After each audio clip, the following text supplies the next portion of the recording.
நான் வந்து என்னை பற்றி நீங்கள் பத்திரிகையில் படிச்சிருக்கீங்க. ஆனால் என்னை பற்றி நானே உங்கள் எதிரில் நேரடியாக சில வார்த்தைகளை சொல்ல விரும்புகிறேன். நான் ஒரு சாதாரண ஆளுங்க.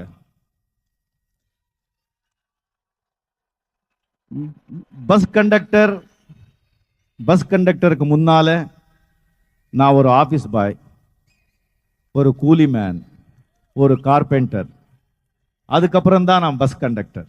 இப்போ நடிகன், நாளைக்கு என்னமோ எனக்கு தெரியாது. ஏன் இந்த கூலி வேலை, இந்த ஆபீஸ் பாய், இந்த கார்பெண்டர் வேலை, கண்டக்டர் வேலை இதெல்லாம் ஏன் செஞ்சேன், இதுக்கு அது என்ன செய்ய வச்சது அப்படிங்கிறதுக்கு எனக்கு சரியா தெரியாது. பட் ஒன்று மட்டும் தெரியும், நான் ரொம்ப ஏழை குடும்பத்தில் பிறந்தவன், ரொம்ப ஏழையா இருந்தவன்.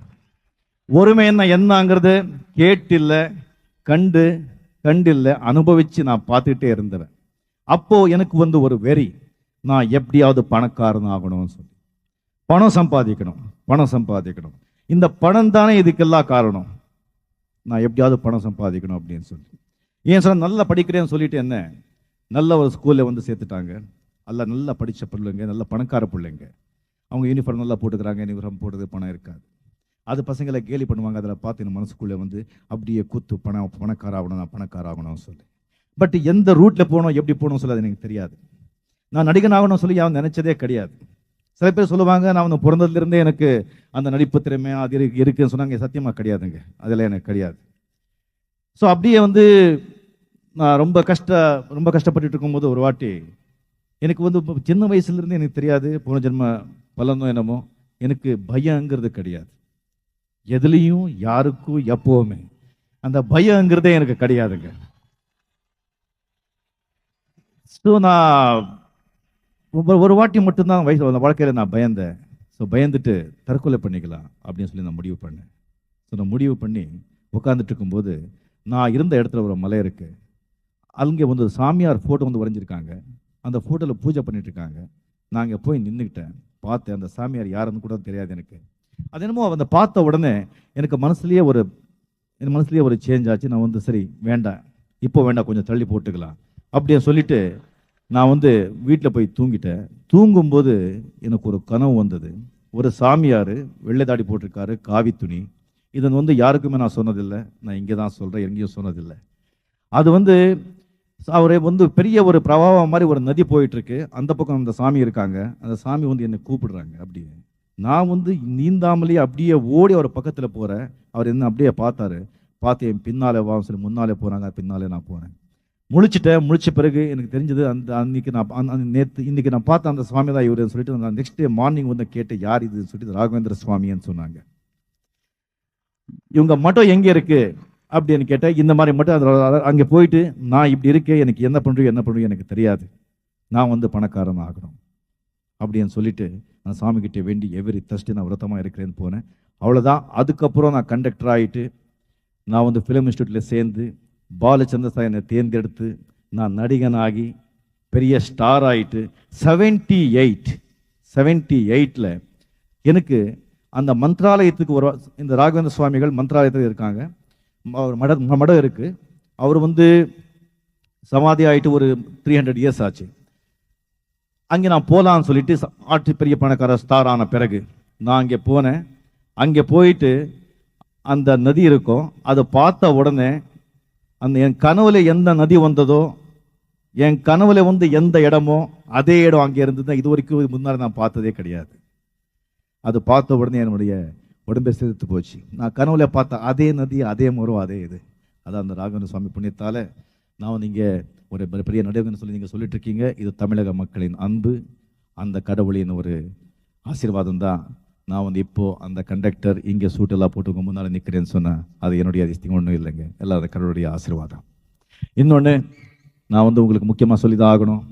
அதாவது நம்ம அரசியல் பற்றி என்னை வந்து ரொம்ப எடுத்துகிட்டு இருக்காங்க, அரசியலுக்கு வாங்கன்னு சொல்லிட்டு. அது வந்து ஒரு சின்ன இது இருக்குது. ஒரு வாட்டி நம்ம American president, Russian president and Indian prime minister பிரம்மாவை பார்க்க போனாங்களா.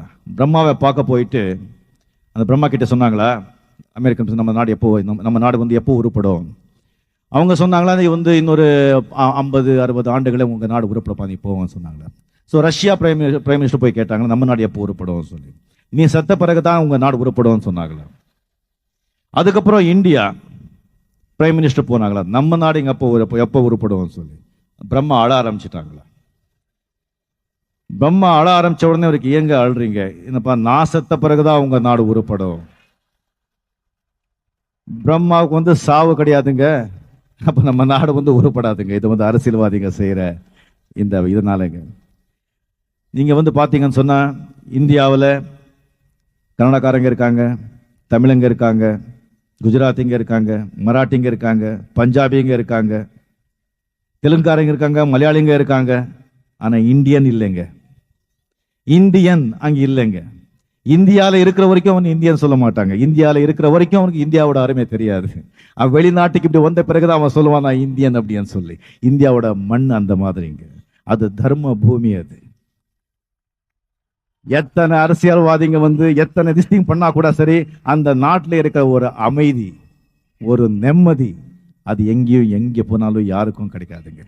அது ஒரு புண்ணிய பூமி. அதை வந்து இப்படி வந்து கெடுக்கிறாங்களே நினைக்கும் போதுதான் மனசு ரொம்ப கஷ்டமா இருக்கு, மனசு ரொம்ப சங்கடப்படுறது. அது வந்து ஒரு காலம் வரும், அது என்னமோ தெரியாது. ஒவ்வொருத்தர் வரும்போது கூட இல்லை.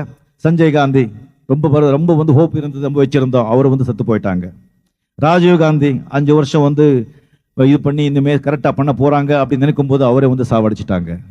ஸோ நல்லவங்களை வந்து வாழவே விட மாட்டாங்கிறாங்க. அது நம்ம பட் ஒரு நாள் அந்த புண்ணிய பூமி யாராலையும் இது பண்ண முடியாது. 3வது நான் வந்து சொல்லிதான் ஆகணும், நம்ம லீ குவான் யூ அந்த மாதிரி ஒரு தலைவன் அந்த இந்திய நாட்டுக்கு வந்து எப்போ வந்து வருவானோ, லீ குவான் யூ மாதிரி ஒரு தலைவன் அங்க வந்து ஒரு புரட்சியை உண்டாக்குனாதான் அந்த நாடு இந்த அரசியல்வாதி கிட்ட இருந்து தப்பிக்க முடியும் சொல்லி நான் தைரியமா சொல்றேன்.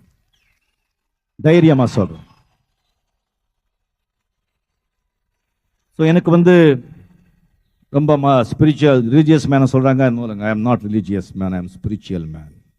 நான் மதவாதி இல்லைங்க, நான் ஆன்மீகவாதி. என்னுடைய கடவுளுக்கு வந்து என்னுடைய அப்பா அம்மா இந்த மாதிரி அவருடைய மகன் நான், அது வந்து ரிலேஷன். நீ யார்? நான் வந்து இந்த மாதிரி என் பிள்ளைங்க, இந்த மாதிரி என் பொண்டாட்டி, என்னுடைய புருஷன் பொண்டாட்டி, நீ யார் போட்டா நாம யாருங்கிறது தெரியுதோ அப்போதான் நிம்மதி தெரியும். நான் வந்து பணம் அலைஞ்சுக்கிட்டு இருந்தேன், பணம் சம்பாதிச்சே இப்போ எனக்கு நிம்மதி இல்லைங்க. இல்லை, உண்மையான சொத்து உண்மையான சுகம் சொன்னா வியாதி இல்லாத உடம்பு வேதனை இல்லாத மனசு தான் உண்மையான சொத்துங்க. உண்மையான சொத்து அதுதான், நிம்மதி அதுதான். when ambition ends then only peace begins. ஆசைகள் எப்போ உங்களுக்கு குறையுதோ அப்போதான் நிம்மதி தானா மேலே வரும் சொல்லி உங்க நேரம் நிறைய எடுத்துக்கிட்டேன். அதுக்காக என்னை மன்னிச்சு எல்லாரும் நல்ல வாழ்க வளர்க அந்த ஆண்டவனை வேண்டி நான் பேச்சை முடிச்சுக்கிறேன். வணக்கம், நன்றி.